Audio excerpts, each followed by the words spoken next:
which will be at the beginning of September. Christine agrees to the trip So and drops them off with it's David been raining on the morning of August like 26, all day today. 2007. They left, and it was supposed to be like a 2-week trip. 2 days after they leave, Christine gets a call. She received one phone call from the oldest daughter, who at that There's a time little was bit of 5 cleaning years that needs old, to get done and at my cell phone, house. and they were in the vehicle So I'm gonna be driving doing at that that time. The oldest girl told her, and "We're watching driving, I don't know where we are, but Crime. we'll just keep driving, and I'm tired of driving." The daughter seemed a little confused. Christine, she told me, she calls the next day, her phone starts going straight to I voicemail. usually watch Jerry Springer, but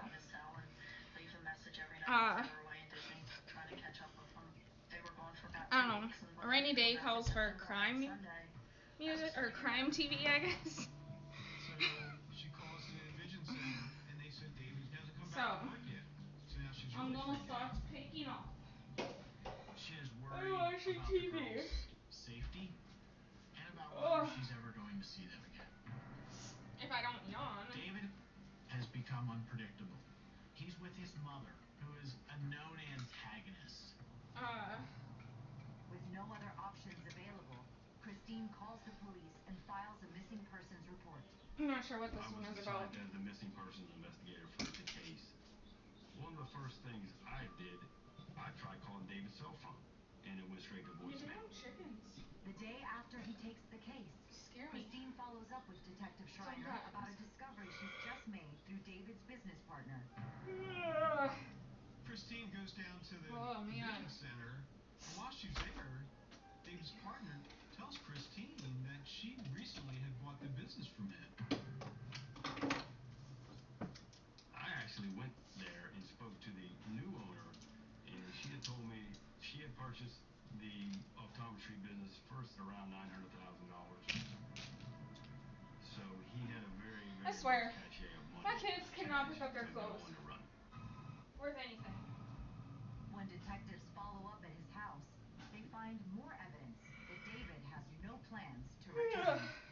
The neighbors told me that they had Oh my trucks god. and trailers moving their furniture. I really need to go to town and get dog food, but I don't want to go in this rain. Well, it looks like it's stopped now, but I still don't want to go. The residents and went in and found that yes, the house was vacant. I can't do anything with my hand, and it's driving me The nuts. house, I saw they were burning in the fireplace. I looked in the fireplace, nothing but ashes. The only thing that was not burned up in that fireplace was Christine and David's divorce papers. Mine said to me, he's really bitter about the situation, and I'm not coming back. I was able to collect enough probable cause and evidence to swear out a felony warrant for 3 counts of So you don't have to stare at criminal nothing. abduction against David. David and Lenore, they've taken the kids. Are they going to take care of the kids? That's an open question. I told Christine, I'll never give up, and we will find these children. We figured David and Lenore were going off the radar. Didn't want to be tracked. They have a 2-week head start on me. They got a lot of money, they got time. Here we go. Oh, flip, I'm tired. I'm more than relaxing, Emma. I need to clean off And I want to spend my time my way. I chose Kesimpta because it sewing works for machine me or and my busy sewing life. table. Kesimpta is a Pretty B-cell well treatment that gives you the messed power of up. proven results for reduced relapses and slowed disability progression. When ready, I take it at home in 1 minute a month. Don't take if you've had an allergic or life-threatening reaction to Kesimpta or have hepatitis B. Your doctor should test for hepatitis B before treatment. If you've had it, it could return. Serious side effects, including fatal infections, can happen, especially taken before or after other medicines that weaken the immune system. PML, a rare brain infection that may be fatal and cause severe disability, can occur. Tell your doctor if you have already had vaccines or you are planning to become pregnant. It's not known if Kesimpta will harm your unborn baby. Certain antibodies may Actually, decrease the and liver should be really isn't that monitored. bad. Most common side effects are upper respiratory infection, headache, and injection reactions, including swelling, itching, So I may as well headache, pain, chills, do and my tiredness. Ask your table. doctor about starting with Kesimpta for RMS. And then my kids. Okay, I know that pop is mine, but my kids will 2 who sips were out of it abducted and 2 then weeks leave it. earlier by their father, David Matusowicz, and his mother, Lenore. That drives me I was able nuts. to enlist the help of our U.S. Marshals to search countrywide and, if need be, go outside the border of the United States. The police are also looking for digital clues, financial transactions, toll records, anything that they could find to locate these individuals. I got David's cell phone records. There was nothing after a certain date. And so, again, that just kept pointing me towards he's not coming back. The patches go on my back. Continues looking for any traces of David, Lenore, and the See, I was supposed to be doing this table, and now I'm supposed to be doing that table. Oh, The not knowing, she was worried about their well-being. It was just an awful time for her. Christine had her child from another marriage.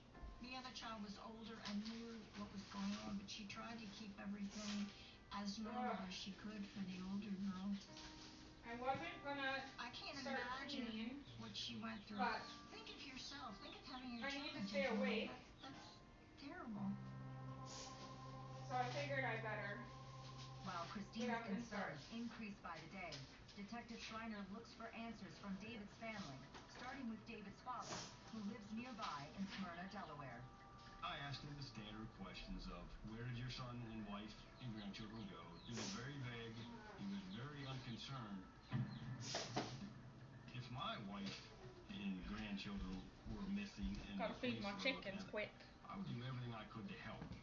He Maybe. could care less. My thought is he's going to eventually join them wherever they wind up. Oh, shush it. Also found out David has a sister, Amy Gonzalez. I drove over to New Jersey and spoke with Amy. Amy had the same demeanor as Thomas, her dad. She showed no Somehow, I concern. don't know how, but all their brushes end up out here. As many times as I try to put them. They're not going to cooperate. Where do I try to put them? In my bathroom, they end up out here. Family appears suspiciously unconcerned. A panicked Christine reaches out to authorities with alarming information. Christine found out that marital home was in default on the mortgage. David had taken out $249,000 of equity at the house. He managed to forge Christine's signature. This was essentially fraud committed by David against the bank. And some of that money, it went to the parents' bank accounts. So at that point, we subpoenaed Thomas and Lenore's bank accounts. That's when we found the purchase of the RV. Now law enforcement knows that David, Lenore, and the girls, they have the ability to travel, and they have mobile shelter. We had the Delaware license plate number. We put that alert on that. Get all this hair out. They were pulling out all the stops to try to find where the kids were. But this had gone on for 2 months, and Christine's beside herself. She doesn't know what to do. She can't find them. I almost gotta go to my room.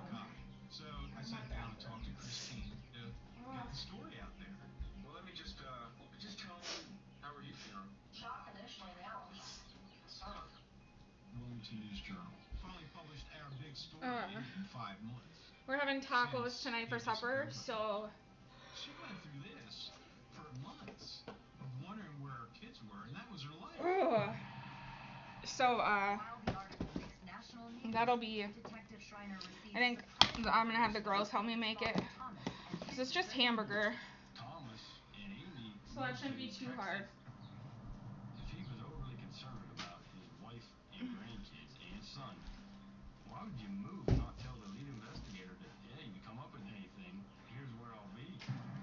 So that way, So at that point, they began they can start to learn how to cook. Track and trace orders to track the email communications of the Matusowicz family members.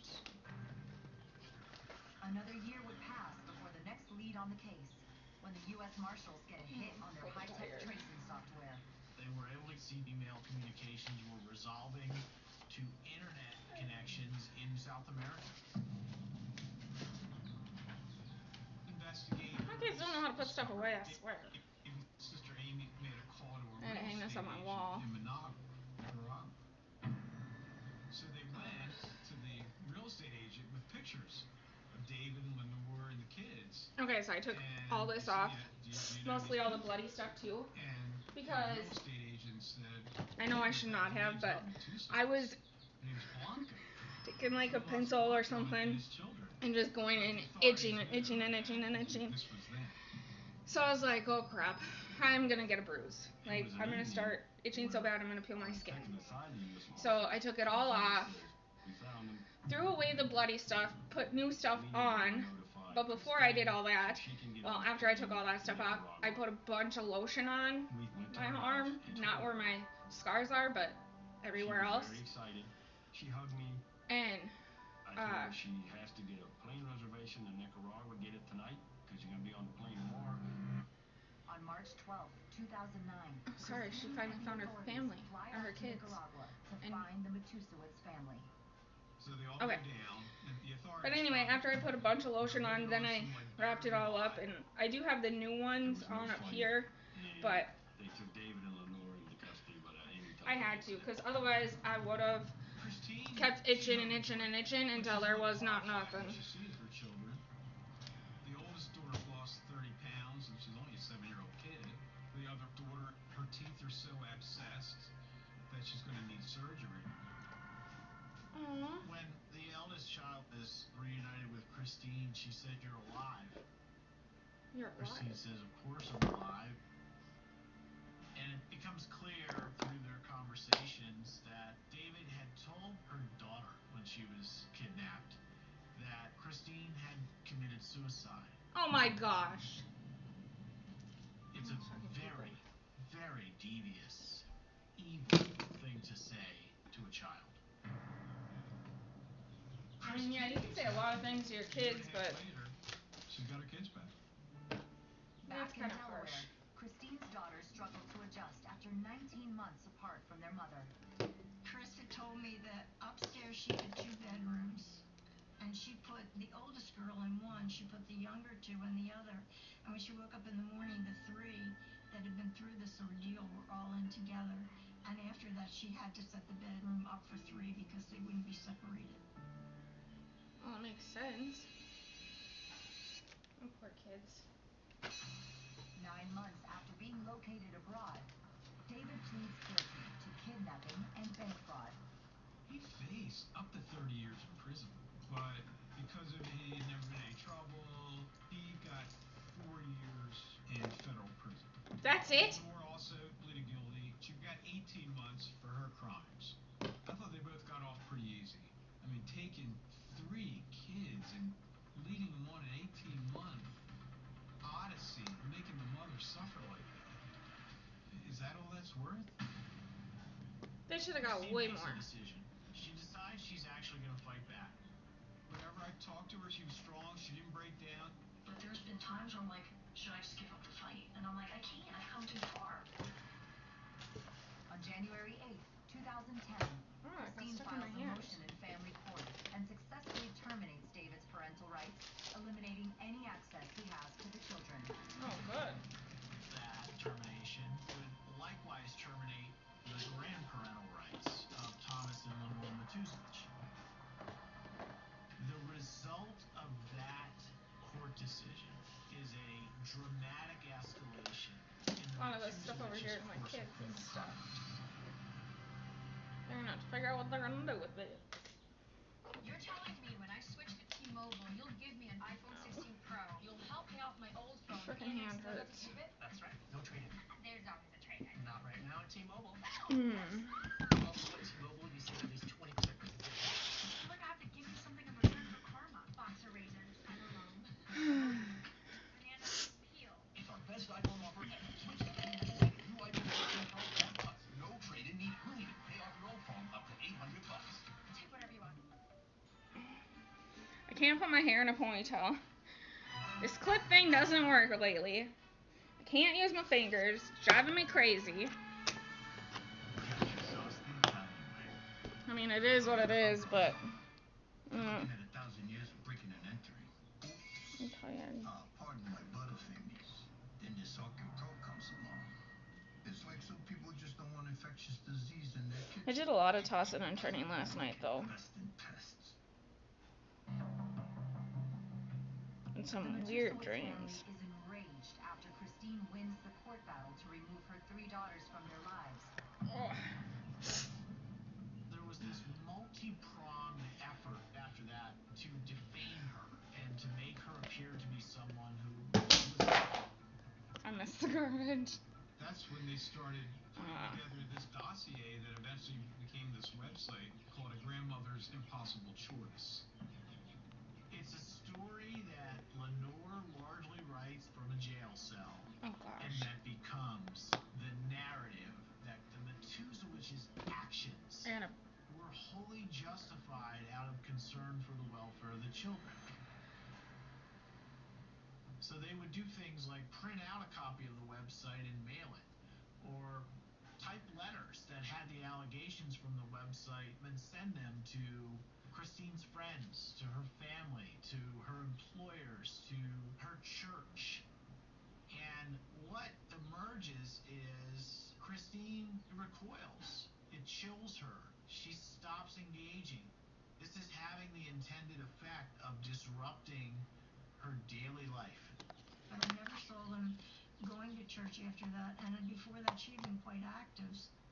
They also had an investigator follow Christine around, and then David's sister Amy posted YouTube videos of surveillance outside of her house. One of the children wandered out towards the street, and she stopped them, and that was all they got on Christine. If that's the worst you can say about her, she was pretty good. Christine's therapist had recorded Friday I have to go to Bismarck to get all this stuff taken off. They'll leave the stitches on, I'm assuming, because they did with this one. Conduct was having on her and the girls. So probably, but your darkest moment. How close that's are alright. you to possibly no, I'm not close at all. I love and struggle. Many have been through so much. It would be selfish of me to do that because they need it. And sometimes that overwhelms me. She had no family. Her mother died not long ago. Her father was very old. There were no brothers and sisters. There was nobody. It was just her. But the whole neighborhood knew about what was going on and would keep an eye on her. She told me she had to let the girls have as much of a normal childhood as she could. And when my granddaughter was over, they would play together. In September 2010, Lenore is released from prison and moves to Texas to be with Thomas and Amy. Back in my Despite purse. the distance, back in Delaware, Christine continues to worry for her and her children's safety and does what she can to protect them. Christine had to put cameras. She had done things to make the house secure. She was that concerned. Christine slept with a bat next to her bed. She was extremely concerned. They all were extremely concerned that the Matusowicz's I don't even have my purse out here. A year and a half after his mother's release, David's time in prison nears an end, after which he'll be out on supervised release. Christine had called me multiple times, hearing that once he gets out, I guess I could put my earrings back in. Well, two of them anyway. He's never gonna stop. You're gonna keep doing it. Ouch. Actual police footage. In September 2012, David Matusowicz is released from prison and moves to Texas to live with his parents. He's out. He's free. He remains essentially under the supervision of the Federal Probation Department. A large amount of child support had accumulated. I don't even know if I can put these in one finger or one hand. He wouldn't have to pay any of that back to Christine. So he filed this petition to terminate his obligation to pay that money back. The court hearing is scheduled.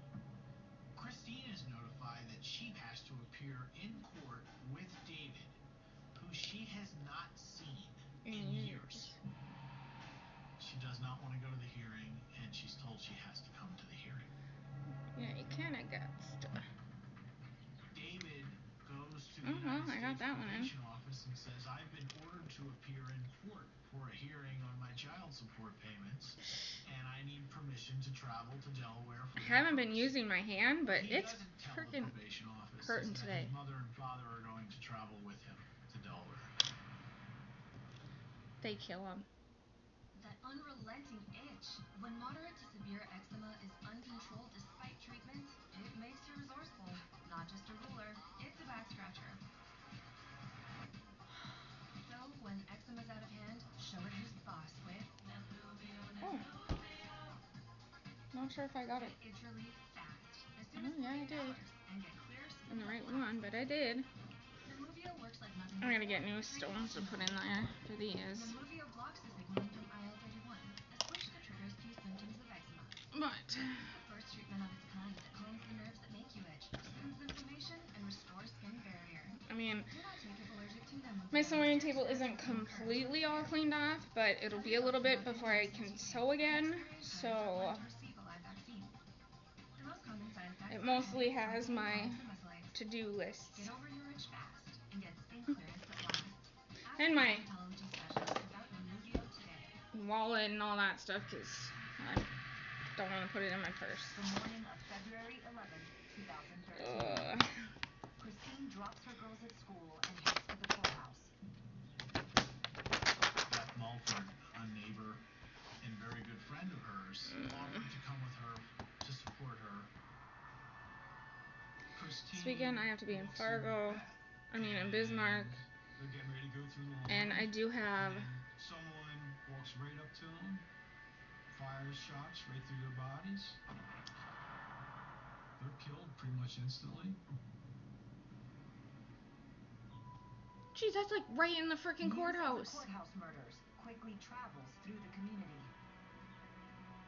When I heard that she was dead, it was just, I don't know, I was in numb because it was just, you can't believe that could happen.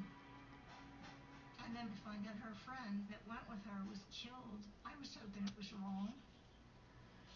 Jeez. Beth Mulford was this wonderful supporting friend who gave her life in service of Christine that day. The courthouse lobby is in chaos after the cold-blooded killings. People who were in there were still lying on the ground, were hunkered against the wall. You could smell the gunpowder, and the haze just hung in the air.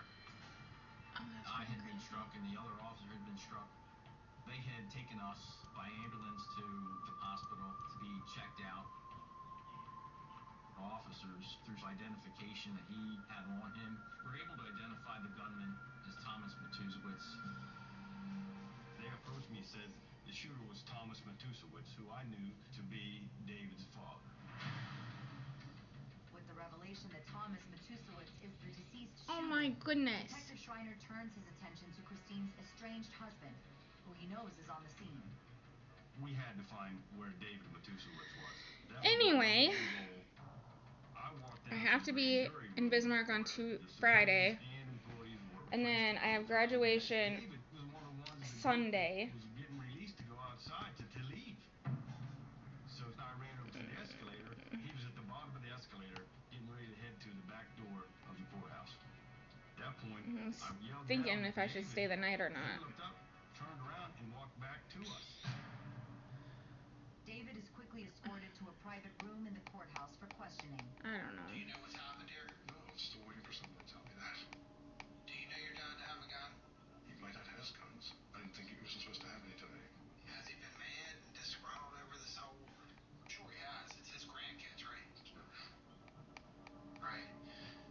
Don't act What stupid. has he talked about? Can you tell me anything all about what's happening? I will. Just... Probably not. I'll probably come home on Friday, because then on Saturday I can... Is graduation on the 25th? Aware of their backstory, police have a hard time believing David was uninvolved in the shooting. Yes, David is 25th. arrested on a petition for violation of his federal probation. So that way on the 24th we can just traveled to Delaware with his parents. kind of get some cleaning done. He did not have approval for his parents to be there. At my house doesn't technically need to be cleaned, but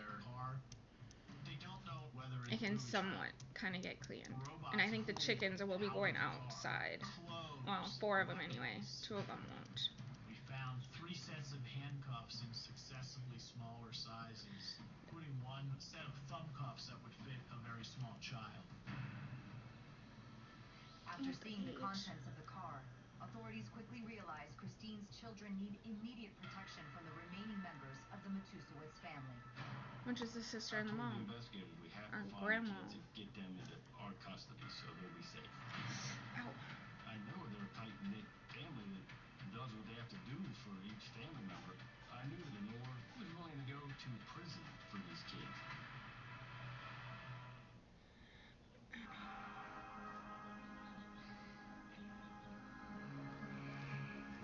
I mean, no one knows what you would do for your kids, but I don't know if I'd kill someone else just because. Barbara's check engine light is on, but a friendly AutoZone No. runs a free fix by Maybe. and refers her to a local shop. Depends on. But anyway.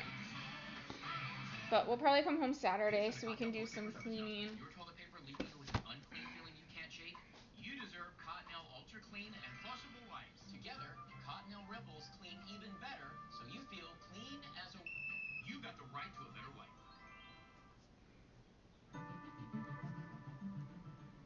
Authorities are rushing to protect Christine Belford's unsuspecting children before the remaining members of her ex-husband's family find them.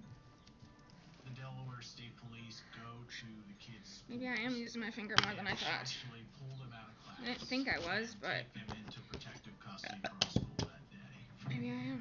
And the girls, they're taken away from their older sister, their half-sister, who's become very important in their lives. They've lost their mother. They have no family really left. And, they're out there on their own. The day after the shooting, police head to the location where the Matusowitz family stayed the previous night and locate David's mother, Lenore. State police found Lenore in Maryland and brought her to police headquarters. I want to foster. Lenore was interviewed by law enforcement agents. Her immediate concern was not for Tom or for David. Her concern was for the kids. She said, "We've got to get to the kids right away." I think I'd be a good Lenore foster denies mom. any involvement in the shootings. Maybe. And claims that her husband Thomas acted on his own. So police have no choice but to release her until contradictory evidence is uncovered. Now, during this period of time, Lenore and Amy were not in custody. They were back in Texas. They were continuing to engage in activity relating to this stalking campaign. Do I have anything going on the 24th? Recording YouTube videos. One of the things they're saying is that Tom planned all along to kill Christine, and that David and I knew about it. That is absolutely wrong. This was all part of a course of conduct I like how you by the YouTube it. Matusowitz family designed to repossess these children. They were viewed as possessions, and killing Christine was not the ultimate goal. Repossessing the children was the ultimate goal. So we concluded that the only way to ensure these kids could remain safe into the future, Everything gets cleaned. prosecute the entire Matusowitz family. The state made a decision in light of Thomas's death and he being the shooter that they were not going to proceed on state murder charges against David, Lenore, and Amy because they weren't the trigger people. We then really focused on the cyber stalking resulting in death theory. I was thinking maybe clean the girls' rooms, but their rooms really aren't that bad. They do have laundry baskets that are clean that we have to get put away. But I can't really yell at them because I don't really put mine away either. I kind of slack a lot. These tools of the internet as weapons to do so. Days before David is scheduled My second thing of coffee. prison, the district attorney obtains an indictment, and David, Lenore, and Amy are arrested. David was charged with internet stalking resulting in death, and his sister Amy and his mother Lenore were charged also as co-conspirators. In June 2015, the three remaining members of the Matusowitz family go on trial. It's then and there that Christine's 12-year-old daughter finally sets the record straight. The most sensitive and perhaps critical moment in the trial was when Christine's daughter testified, being asked to do exactly what her mother was asked to do. To go to a courthouse, to confront the Methuselahs, to testify against them. That's the most that I think any of us have ever asked of any witness. Her testimony was so powerful, was so clear, was so poignant. And she said she had never been abused by her mother. She had never seen her sisters be abused. She didn't know where that came from. And I think her quote was, I would know I was there. Oh, she's not wrong. After a 5-week trial, closing arguments are delivered, and the jury heads off to deliberate. David, Lenore, and Amy were all 3 convicted of cyberstalking and sentenced to life in prison. This family feud, in my opinion, started with an obsession. David Methuselah's obsession with these girls, it was just a roller coaster ride, and I'm glad that I helped find the children. Just sad it couldn't protect Mom in the end. Christine was an innocent party, but David Medford was not only innocent, but uninvolved. She was just there to support her friend. Christine was very strong and poised. She had a lot of grace to her. This diabolical family Too much shit in robbed here. her of all this life that she had. I believe in God and that He's been watching me. My faith has taught me pray.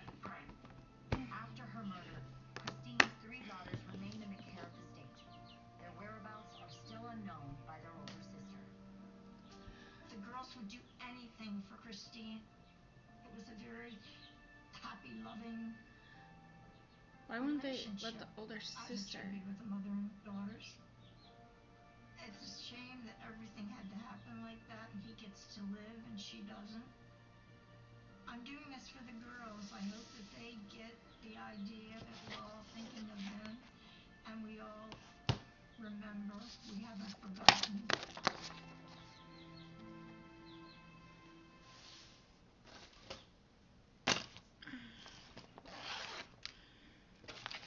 Do some writing and some colored pens, just 'cause I feel like it.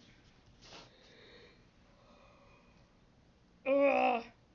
See? I'm trying to pick my skin off. Why did I say I'd man the grill? I don't man things. Just find the knot that makes the hot fire come out. Here's the plan. Onions, burgers, buns. Great.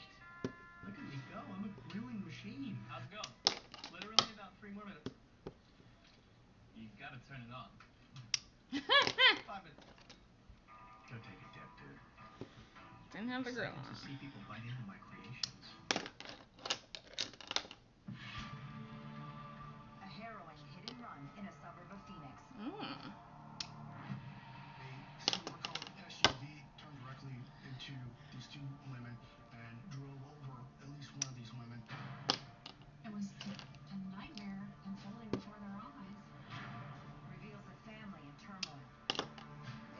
The victims, Noor Omaleki and Amal Khalaf, were originally from Iraq. Both families were forming a new community, creating a new family in the United States with each other. Nora definitely did fit into that average American teenager. She just wanted to live life, but it seemed like her dad always made the calls or the roles. Noor's father felt dishonored by Amal and dishonored by his daughter. It was a little bit of a Romeo and Juliet Okay. situation. Until a father and mother lose their grip. How did I think I got her? Well, that's not possible. Why? I'm a dementia? Well, you could be. There was real animosity between the 2 families. We don't know if another family member lived on the Okay, mudroom, let's do blue. She didn't deserve it, and I'm sorry that she didn't get to She's really pretty. experience what it was like to be free. It was an incredible family feud that just escalated into something unthinkable.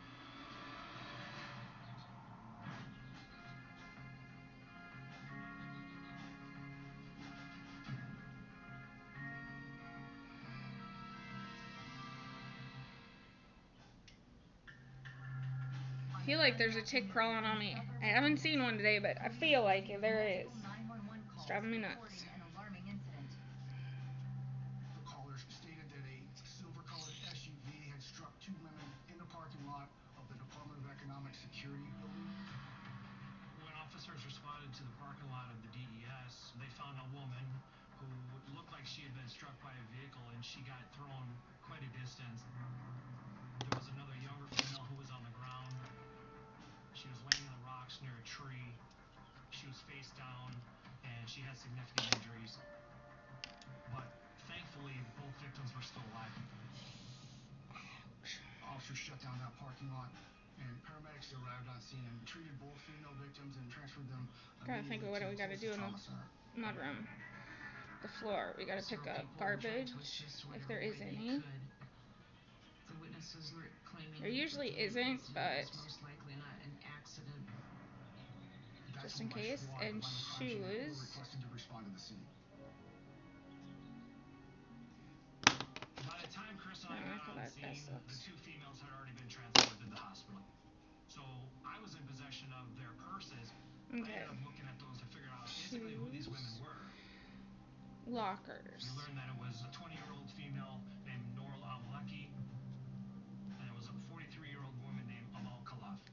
I noticed if I don't, if I tell the girls or Trenton, go clean the mudroom. They want to know what to clean in the mudroom. Like I literally have to say, pick up the garbage, pick up the shoes, pick up the rocks. Okay, not really rocks, but that just came to my head because I know there's a lot of rocks in there. But like, I don't know. They just, which I mean, I guess I kind of, maybe they get that from me because I kind of have to do that. Like when I'm writing stuff down, I have to think everything and then what I have to do in there. First thing I need to do is find out who saw it. Okay, yeah, they get that from me. Some women that were working in a corner office, basically right outside of where this okay, in their locker. Our lockers really ain't that bad, but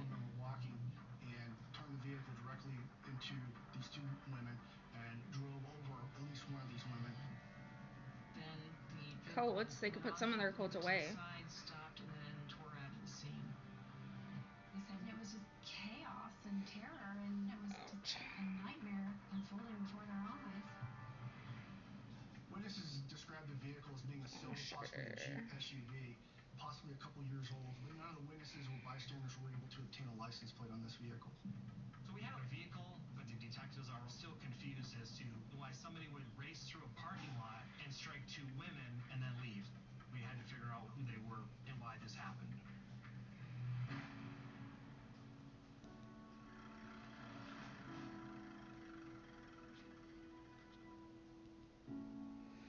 The victims, Noor Al-Maleki and Amal Khalaf, were originally from Iraq.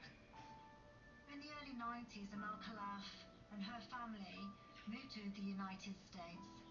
And then quite soon after, the Al-Malekis moved in nearby and made friends with Amal and her family. Noor was the oldest in the family. She had 6 younger siblings. Her father, Salah Al-Maleki, had a job as a truck driver. Anyway, we'll probably end up doing this on Saturday. Because I'm sure they're going to come with me to Bismarck.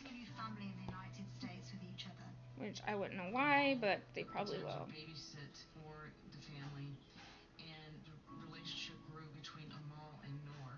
Even though there was quite a difference in age, they had a relationship that blossomed between them. Amal is raising her children in Western culture.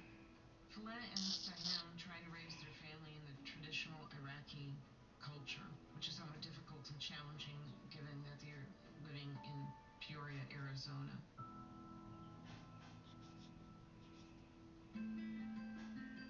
I met Noor my junior year, 2000. Okay, I don't like how I'm writing this, so I gotta rewrite it. Noor and I went to very anal about that too. We were really close and Noor definitely did fit into that average American teenager.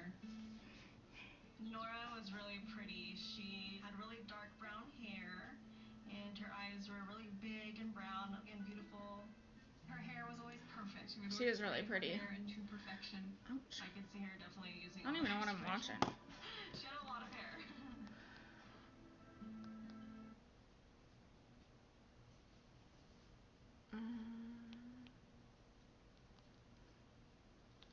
Doesn't really tell me. Oh, Oxygen, true crime. Nora definitely wanted to be independent. She couldn't wait to move out. She couldn't wait to have her own apartment, her own house. She just wanted to live life. Times that I would go to her house. It looks so yucky outside. Go upstairs, or go to I feel like I need to turn the light on. It seemed like her dad always I'm not going to. the calls or the roles. Nora's brothers, I felt like, were treated with more respect. Definitely her older brother, Ali, was free to do things that she wasn't able to do because he was a boy and she was a girl. So he had more freedom than she did. Every time we tried to hang out, she had to go back home. There was always a time limit for her. Her father, Fala, and her mother, Saham, really relied on her to take care of the family, and they wanted her home, and that was the root of an incredible family feud that just escalated into something unthinkable. Less than an hour after the incident, investigators are split. Are they dealing with an accident or an intentional act? I should just put washer and dryer, because they pretty much have to do the same thing for the washer and the dryer. Construction expert. The traffic team came up with some marks on the pavement that made it look like this vehicle made an abrupt turn and then went directly at, like, a tree. It was in direction where the victims were when they were struck. Officers estimated that the vehicle was traveling anywhere between 25 and 30 miles an hour at the time of impact. Based on that, it was becoming readily apparent that this was not an accident, that this was an intentional act. There would be absolutely no reason for a driver to steer their vehicle in that manner to a raised median area where two individuals were walking. We knew that we had a very serious case, and we were investigating this as an aggravated assault with a deadly weapon. Our main goal as investigators is to locate the individual that's responsible for this and find out why these two women were severely injured and run over by a vehicle. Drugs. While police finish processing the scene, a pair of detectives head to the hospital where Noor and Amal are being assessed by doctors. Remove the rugs outside. My husband's here, so he'll be able to help with that. I think. I don't think he works. Which left her unconscious and in critical condition, fighting for her life. Amal Khalaf suffered a broken pelvis, broken femur, and other injuries, which left her in serious but stable condition. Sweet mop. Throughout the hospital, alright, I gotta go grab something for my finger. Amal's 19-year-old son, Marwan. Marwan was tending to his mother who was seriously injured and dealing with his son, Noor, being near death. But he told us that there was a lot of animosity there between the Khalaf family and the al-Maleki family going back several years, and he specifically directed investigators to look at the al-Maleki family. Okay, so I noticed if I put this on, it's just, actually, they give me it for my hands, but I have some cotton in here, and I just put it on, and then I write, and it doesn't hurt my finger. So I use this, actually, quite a lot. And guess who walks in? My dad. I'm so shaky. Alright, hallway. Hallway looks like an orange. Maximize engine protection and get a $25 digital gift card to over 100 different retailers with the purchase of a Pennzoil Platinum full synthetic motor oil change. Because when you love driving, sometimes the road is its own reward.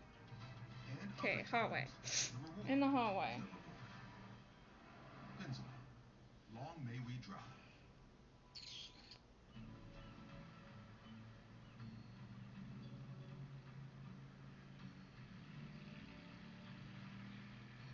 When flight prices dropped, shoes. Finding both is midlife crisis. You were made to embrace final stages. Garbage. We wait to tell you when it's the best time to book your flight. Okay, I honestly don't think there is any garbage in the mud or in the hallway, but just in case. Because they'll probably end up leaving that and do everything else and be like, it didn't say to pick up garbage. Okay, maybe that they're not exactly like me, but they're a lot like me on that part. Vacuum. Definitely needs to be vacuumed. She was popular, she had friends, she was thinking of a new future and adopting a new culture, and her father becomes disapproving. Fala was deciding to raise his children with more conservative, traditional beliefs, where collective good must be upheld, where male dominance living room is status quo, and the female, she must always act in a way that's honorable. In his mind, she is out of control. Anytime I went over to Nora's house, they would be arguing all the time. Her dad wanted her to live the way he wanted her to live. They just want her to stop being so Americanized. Americanized? Nora was trying to balance the secret double life at home. The mother did not try to stop this. I mean, she had grown up in that culture too. She didn't want to disappoint her mom, and she did have siblings, so she knew that they looked up to her, so it was important for her to kind of follow the same traditions or ways. So okay, anyway. Really hard balance. Living room. One thing in particular that Fala was very strict on was Nora having any relationship. Coffee table. That really needs to be done. Certainly could not date them. He didn't want her to talk to a boy. He didn't want her to dress the way she was dressing. He didn't want Seriously? her to wear makeup.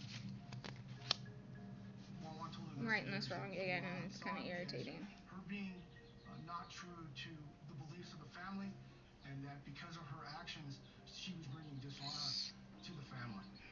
According to Marwan, maybe not. As Noor has struggled to toe the line between the two coffee worlds, table. She found solace with his mother, Amal. She reached out to probably the one person who she felt she could reach out to, and that was Amal.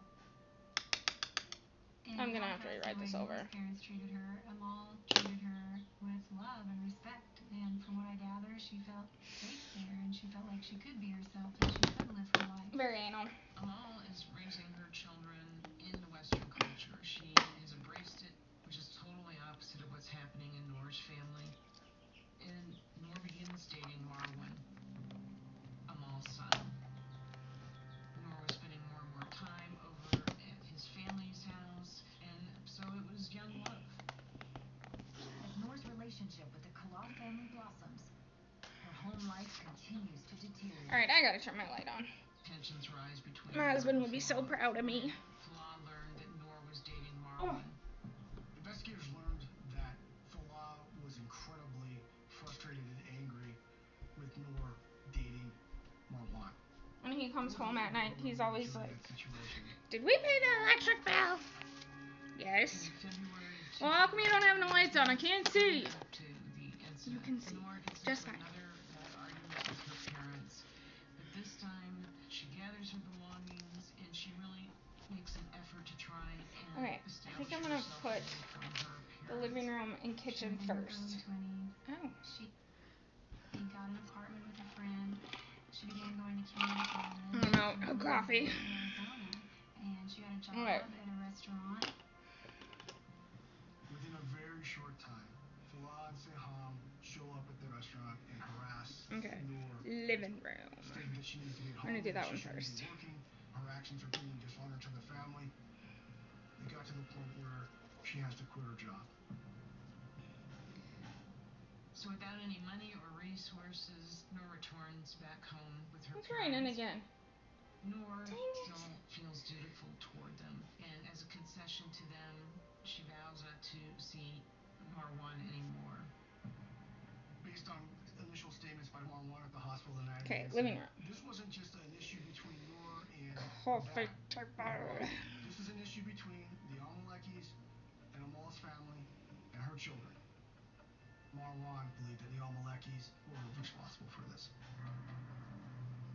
But it was very difficult to understand how a father could do this to his own daughter. We need to investigate and find out what's going Organize it, I guess. The accusations Clean it up a little bit. pause when it comes to notifying the Al-Maleki family of this tragedy, as does the evidence found on the cell phones collected at the scene.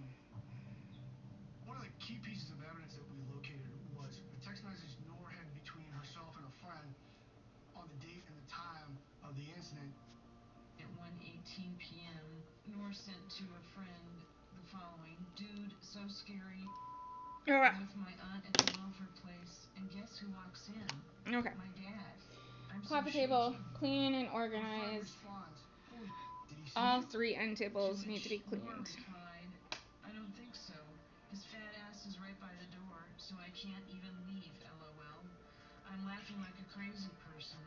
I hate when this happens to me. I knew I shouldn't have woke up." Noor continues to her friend, "My dad is a manipulative asshole. I've honestly never met anyone with so much evil." Mostly just have to get cleaned off. And actually, they're really not that bad. 35 minutes before somebody ran her over with a 4,000-pound SUV. So they only need to be cleaned up a little bit. Not a lot of it. Hours into the A lot of it.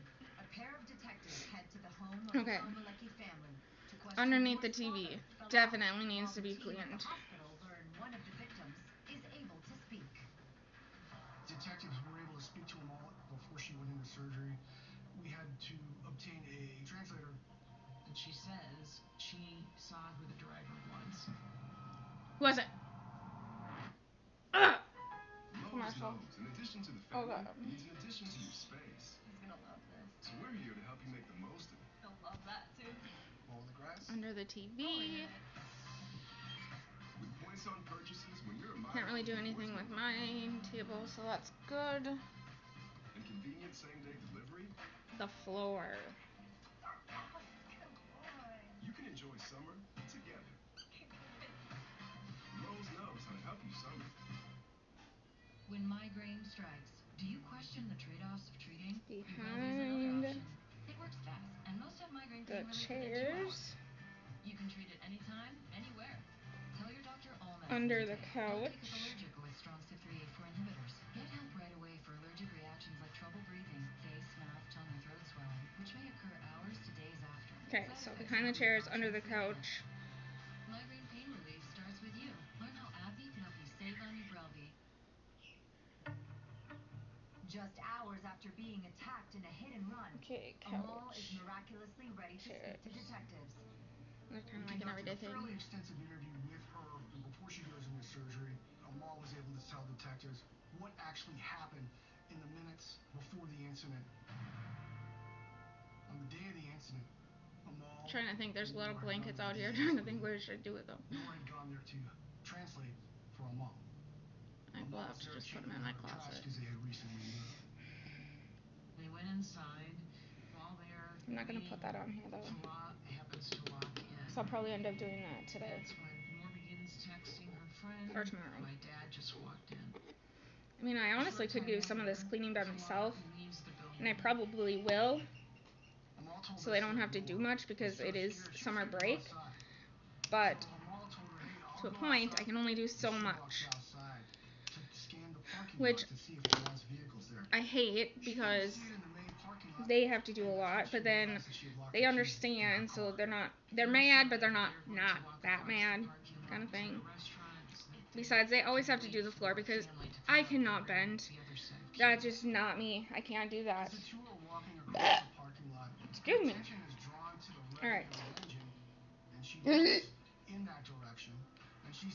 That was a little bit of puke in my mouth. Okay, so I have 2 hallways, but one's a little one, and then I have that one. But I have the one by my door. So I'm gonna kinda do that as the same. She saw a look on his face that she described as being angry, but as being mean, I'm gonna do kitchen first. As being focused. Amal tells us that she really puts her hands up, motioning for him to stop. He doesn't. And he strikes Amal, catapulting her about 25 feet in the air. Oh, damn, it was the grandpa. I mean, the dad. He turns the vehicle further and takes a bead on Noor, who's directly in front of him. And with that vehicle, he strikes her with the front bumper and grill area. She's forced underneath the vehicle, and he proceeds to run the entire vehicle over her body before exiting the parking lot. Damn. So at this point in the investigation, we realized that Falah Al-Maleki, which is Noor's father, is our #1 suspect. We looked into some databases and realized that there was a license plate to a Jeep Cherokee in his name. The vehicle is registered to him at his residence in Glendale, Arizona. This is our guy.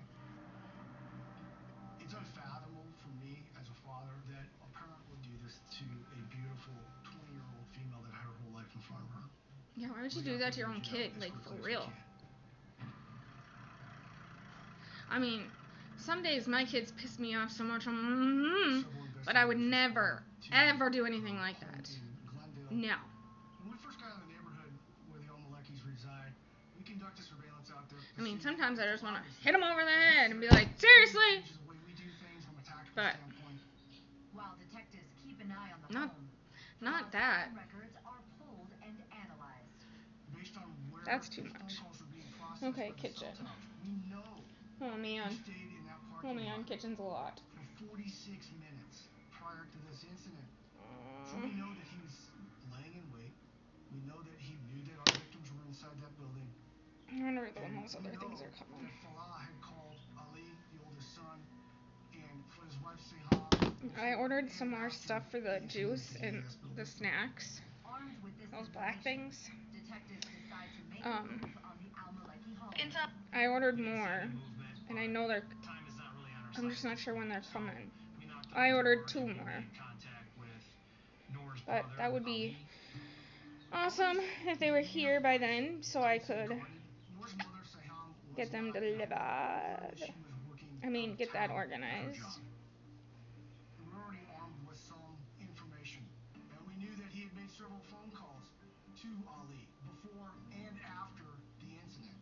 So, one of the first questions is, hey Ali, when's the last time you heard from your dad? Ali said he hadn't talked to his dad since early in the morning, and Ali said he hadn't heard from him since. So, bing, bing, bing, bing, bing, bing, we know we're dealing with a liar here, we're dealing with an individual that's not going to be forthcoming. Not going to be here for a little while yet. We didn't leave. At this point, we didn't know if Falah could be returning to the house. So it's supposed to be here tomorrow. Well, that'll be nice if it is. We'll see. Now what we do is we contact the Border Patrol because here in Phoenix, we're not that far away from the Mexico border. I created a bulletin so that we can send out, and then we put something out in the media to be on the lookout for this person. Police are still looking for Al-Maleki. He is, okay. as he's leaving this area, he was in a 2000 gray or silver Jeep Cherokee, and then we do have a license plate number that you should be on the lookout for. If you have any information, definitely contact Peoria Police. I don't even know really how to say all that. While investigators get the word out about Falah and his Jeep, clean up big table. Able to get in touch with Noor's mother, Seham. Actually, I'm just going to put tables because we have 2. She was returning from her work in California, so we asked her about Falah, his location, and she tells us that she didn't know where he was, but she wanted to know the status of her daughter and where she was. This phone call is being recorded. Until he is located, we're not mentioning where she's at. I want to see her. Well, that's not possible at this point. Why? I'm a danger? Well, you could be. Oh, the poor mom. We did not want the location of Noor known until we figure out what's going on. Which makes sense. When we told Seham that we were not disclosing where Noor was, Seham got incensed, began yelling and screaming. Detectives tried to reason with her, basically telling her that your husband's responsible for this. Your daughter's about close to dying. Close to die? Yes, she's in critical condition. Thank you, Ahmed, thank you. That's what she needs. You're a sick individual. We were all a little bit flabbergasted by the response. In Seham's eyes, Amal Khalaf had a lot to do with this, and that she was the reason why this happened. to him tells detectives that Jeez. Missouri, this What a family bitchy was mom. I wonder why she wanted to see him. She probably wanted to kill her. She continued to be verbally abusive, but she insisted on knowing where Nora was. How would I feel like that? You just sat there and told me that everything that happened to them was okay. And now all of a sudden you have concern for your daughter. No. Detectives would not tell her. And No. ultimately ended up hanging up Damn the straight, phone no. with her. Damn. Nora's still very much in danger at this point, not only from a medical Holy standpoint, man. but we don't know if her father or another family member or a co-conspirator would have gone to the hospital and tried to do her harm or to finish the job. They got a call from the Mexican authorities that they found the Jeep. To find out that That is he got freaking all the way crazy. down to Mexico, we were very concerned.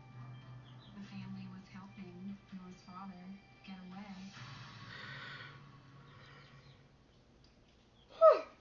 George and Junior need Okay. to replace their brakes. And an Tables and AutoZone island, can find clean a deal and organize. What else do I have on this other paper? Save on hundreds of deals during Bundle Deal Days. Ends June 2nd.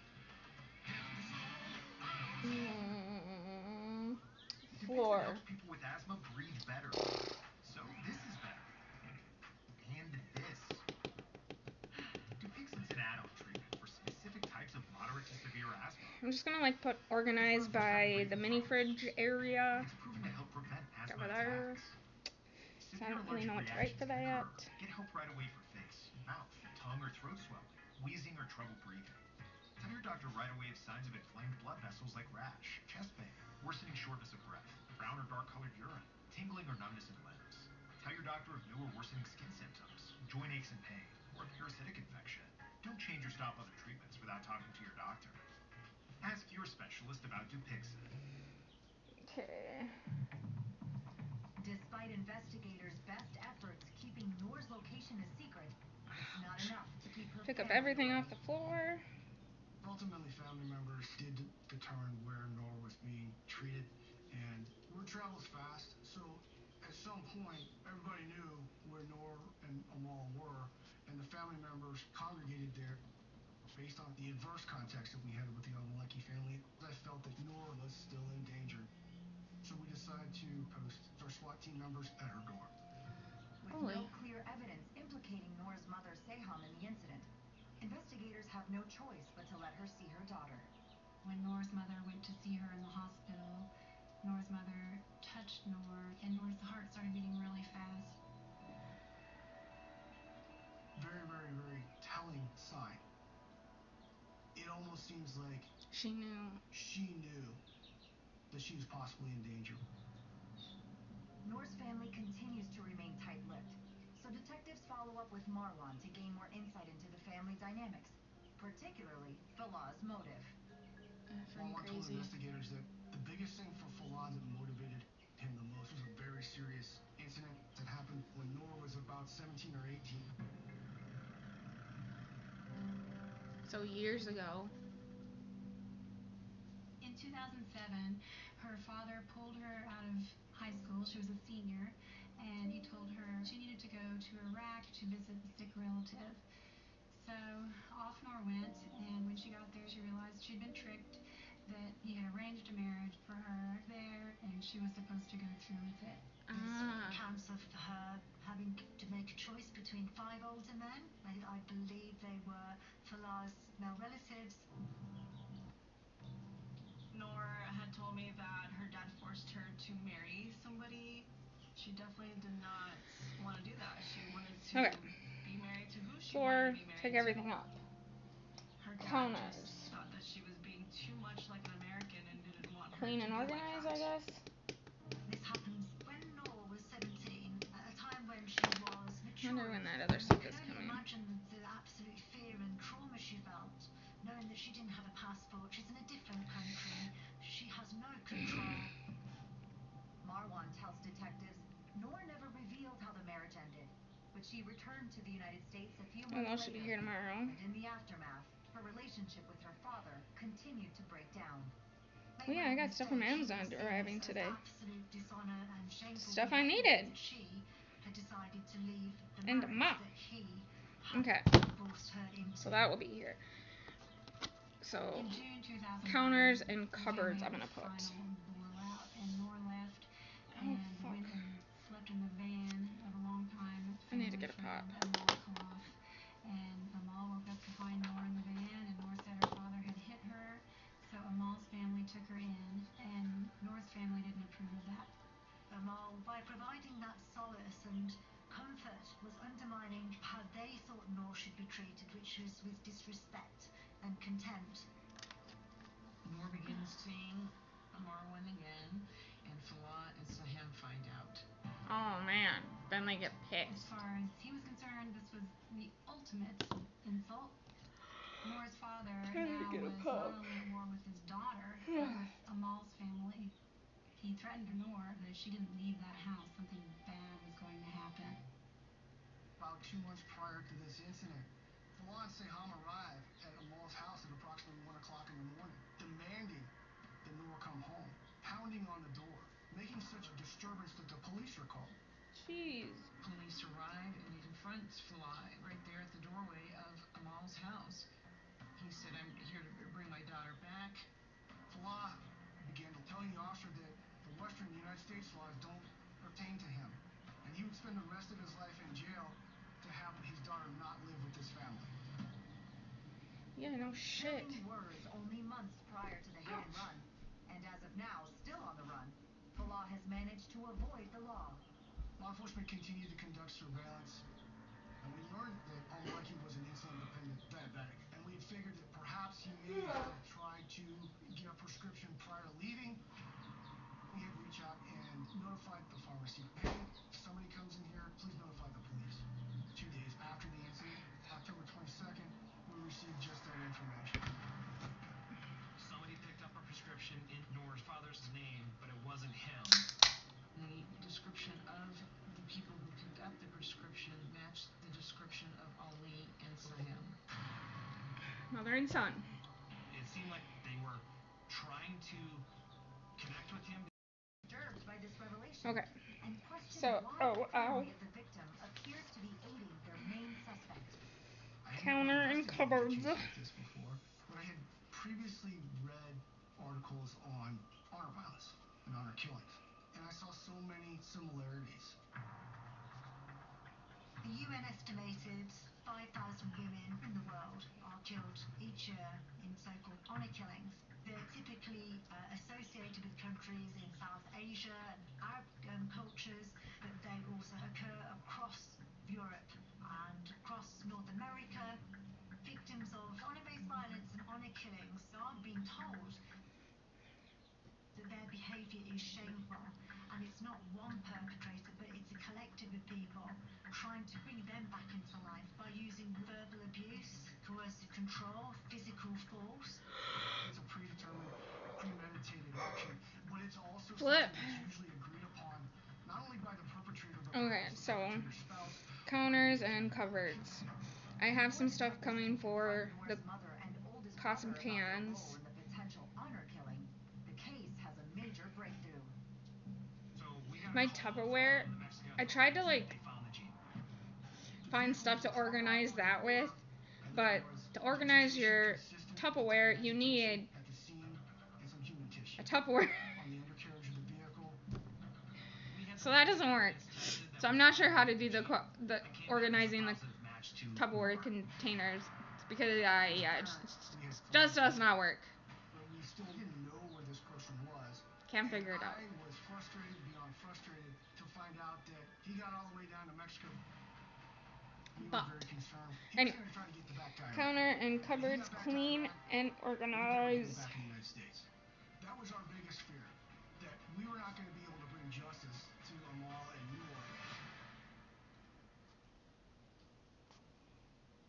It's employee pricing with the Ford Group. I can do. Excuse me. I can do some of the organizing for the cupboards. Another fun fact, everyone pays what we pay. Except the ones that are on the bottom.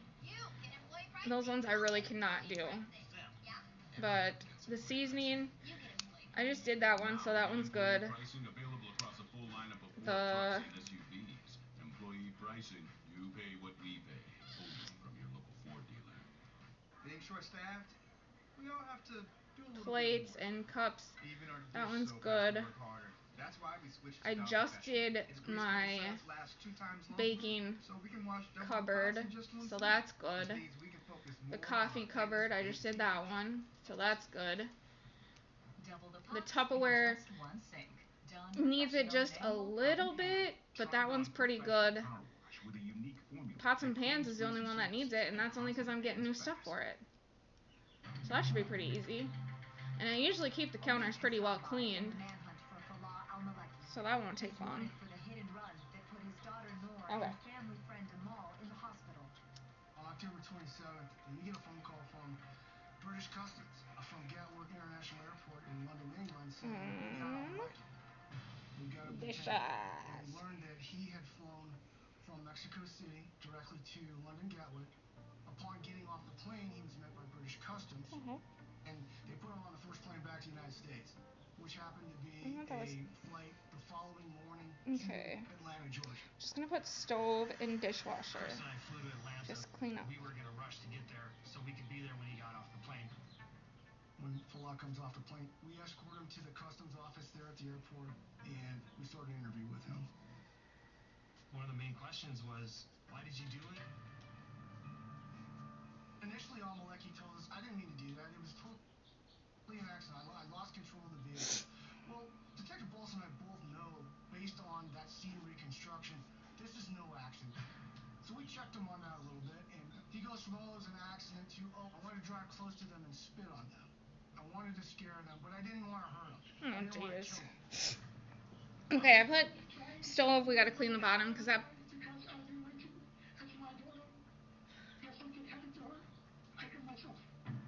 Yeah, right.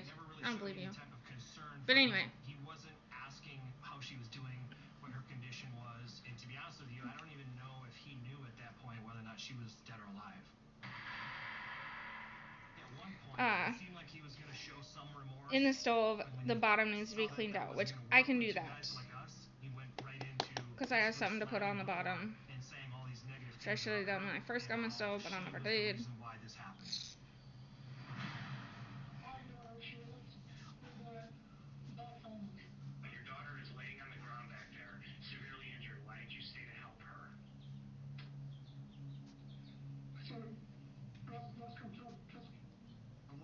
Clean outside. Sweep and mop. You have to put that small fire out, or it's going to burn the whole house down. Detective Balsa and I both looked at each other and had kind of that aha moment, like, isn't where the fire? And we probably don't have to mop. That she was. But we do have to sweep for sure. What this is telling us is that her place as an individual is not as important as the collective, the family. And he had to show, essentially, everybody that he disapproved. And the murder is justified. She did it. She's to blame. It's her fault. Oh my goodness. Finally, after quite some time and some discussion, he admits that it was hallways. To hurt and run both of them over. But he goes back to saying, I lost control, I snapped, it wasn't something that I planned, you know, it was all these excuses instead of saying, yeah, I did, and I meant to do it. Following his interview with detectives, it would never be that easy. Placed under arrest. He then waives extradition, is transported back to Arizona, where he is charged. I was happy that he was apprehended and he would be facing justice for what he did to Noor. She didn't deserve that. No one deserves that at all. Investigators finally have Falah, but the good news is short-lived as Noor's health takes a sharp decline. Between the time of the incident on October 20th and November 2nd, 2009, Noor never regained consciousness. She deteriorated to a state where there was no further brain activity. They did have to talk to Noor's mom and ask her whether or not she thought that Noor should be removed from life support. On November 2nd, at about 11:54 hours in the morning, doctors disconnected Noor from life support, and she subsequently died.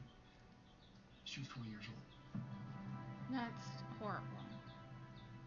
When she died, she now becomes another crime scene for us, and that we need to use that information Detective Bolson and I responded to the hospital Vegetables my immediately, freaking finger. knowing that there's Okay. probably going to be some issues.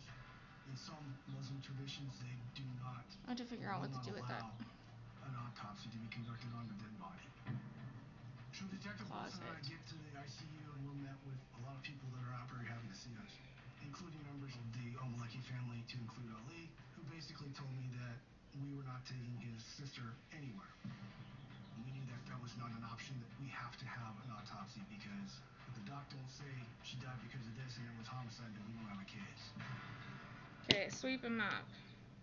Always done. Follow-up questions. Mom, is yellow a light or a dark? No. How do I plan on a yearly stain? Thankfully, Tide's the answer to almost all of them. Why do we even buy? Pantry and fridge. Let's get that on there. Be care with Tide. Do I need to pre-shave Pantry. Come on, Tide. This is chocolate, right? Let's do this. Tide? Yeah. No matter who's doing it, on what cycle, or in what temperature, Tide works. So I can focus on all the other questions. You crop some eyebrows. For all of life's laundry questions, it's got to be Tide.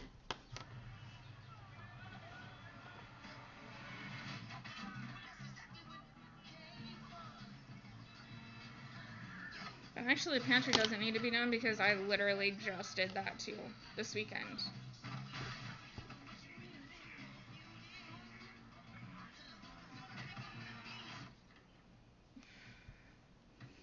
Okay, but I'll still write it down.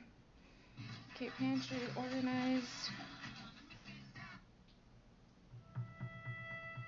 Noor Al-Maleki had been killed by her father in Arizona, and it was believed to have been an honor killing. After she died, we're going to do an autopsy on her body to find out exactly what happened to her, and that created an issue inside the hospital.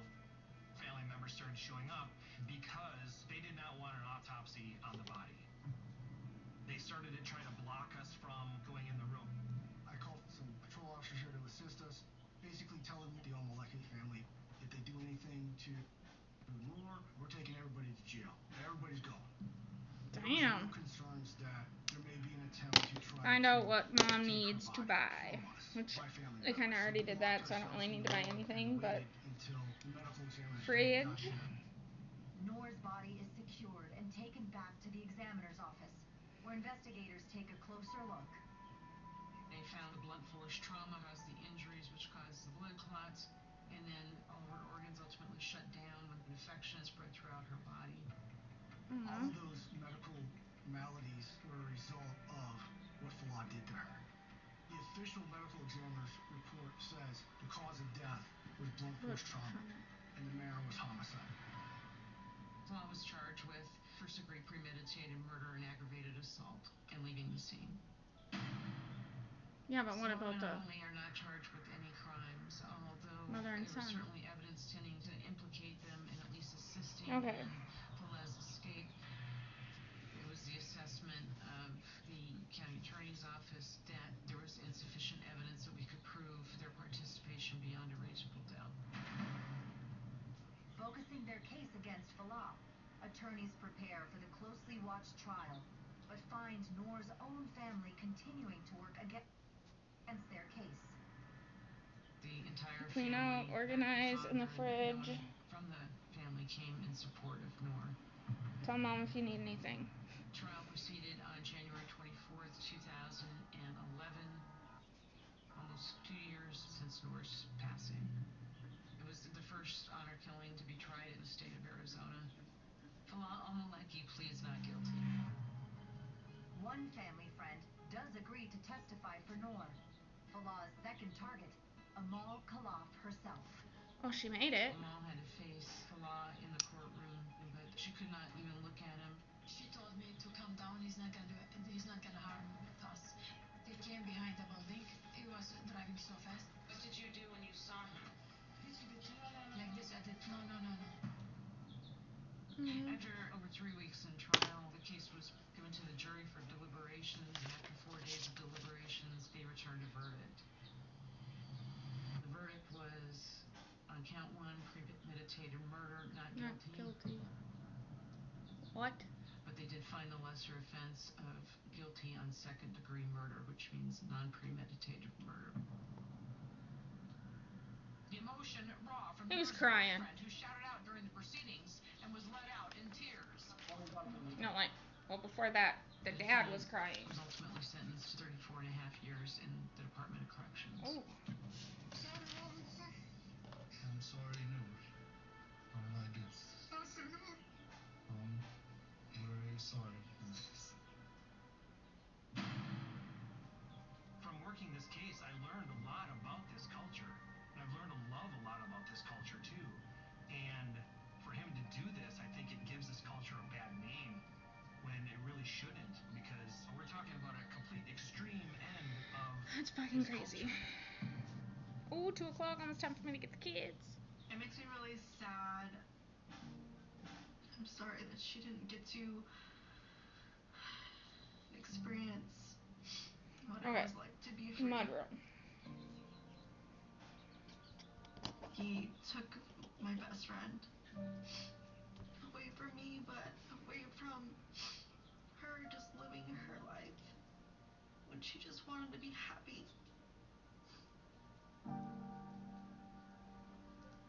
The feud between the families all came down to Falah felt dishonored by Amal and dishonored by his daughter, and that's why now you have a beautiful young girl who no longer walks the face of this earth, and another lovely lady who will forever be physically and emotionally harmed. I think about Nora all the time. There's not a day that I don't think about her. She was a very strong woman. Nobody should have to be hurt or killed for wanting to be happy and live their life. Ouch.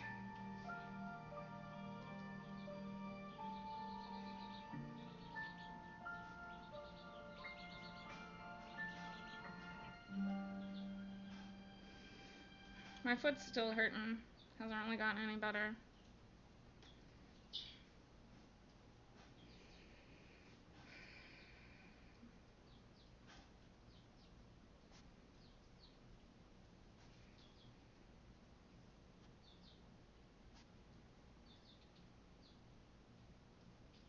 I can't believe you got pink eye, Ferris. When you wake up with pink eye, you get your prescription fast Commercial. with Walmart Express Delivery. I wonder what else Walmart could deliver that fast. Ooh. Chicken? Bueller.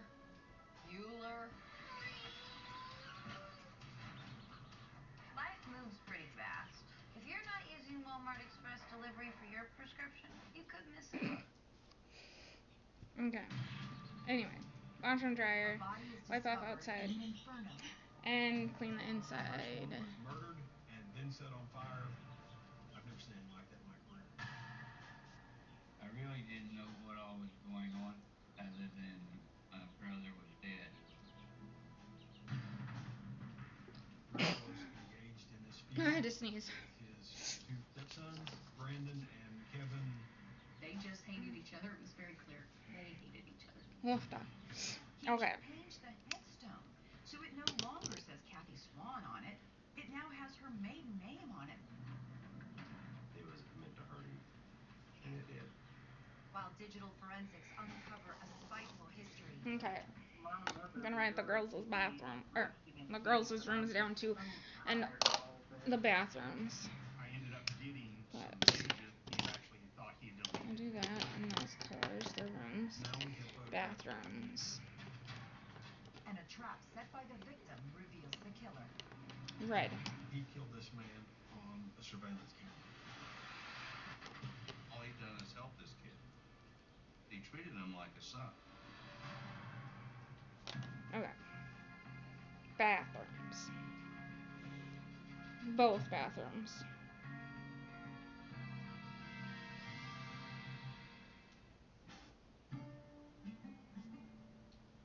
Claremore, Oklahoma sits 30 miles northeast of Tulsa. It's a city of 20,000 residents, Okay. which upholds small-town values.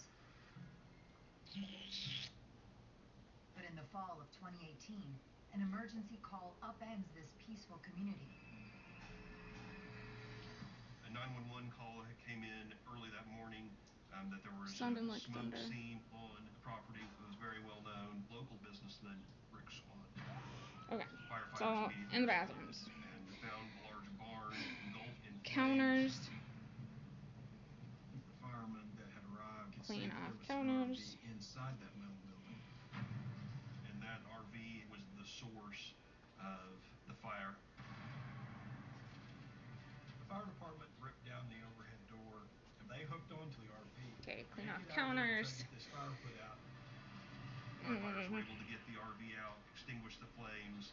They then realized there was a body. They immediately contacted law enforcement. Police were very Right down quickly able here. to determine it was most likely Rick Swan. They knew this was his property. He lived there. They couldn't find him.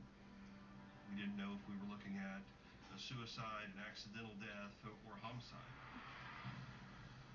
The initial observation of the body that was inside, the body was pretty charred. The smells, the odors, it was overwhelming, and that's when I observed that the individual was face down and his arms and legs were out to a side, which was not consistent with someone dying of a fire.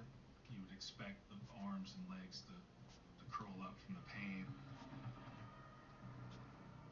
I could see that there were gunshot wounds, one to his abdomen, one to the back of his head. Okay. He was shot in the back of the head. He was shot in the chest. He was shot in the lower back. So clean the he's been shot 3 showers. times. I suspected he was murdered and then set on fire. I've never seen anything like that in my career. And we realized at that moment this had gone from an accidental death or a suicide. And then sweeping them up. This was intentional, and it was going to be a murder.